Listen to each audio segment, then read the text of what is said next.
zuciyata, san ki ya ratsa min cikin jini. Daɗi wuya karkiya da ni, kada ki damu da masu mana wani gani. Kai na riga a zuciyata, san ka ya ratsa min cikin jini. Daɗi wuya karkaya da ni, kar ka damu da masu mana wani gani.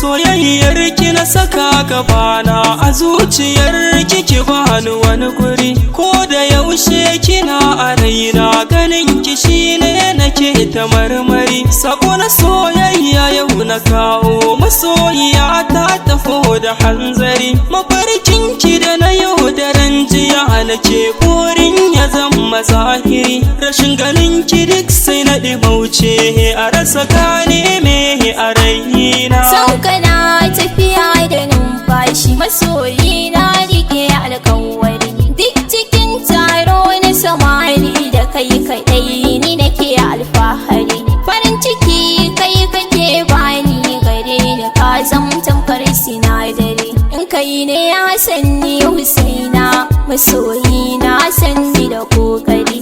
Iya wuya ba zanya da kai ba, alkawari rike ga hannuna.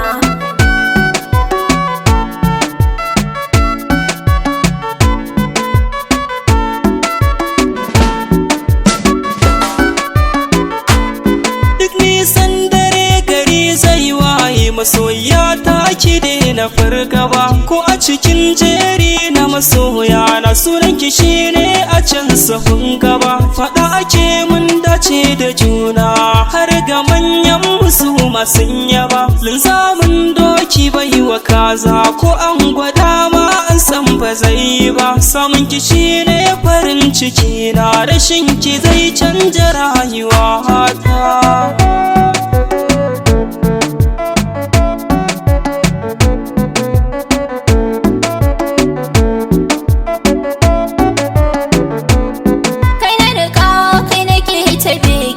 Masoyina mai ban farin ciki, soyayyar ka da take a raina, tafi kwatantan jinin cikin ciki. Wanda suke ƙoƙarin raba ni da ni da kai, za su ɗauki alhaki. Idan muna tare ni da kai, kowa ya zo akan kaban da shamaki. Bani da burin da ya wuce, da ni da kai a ɗaura mana aure.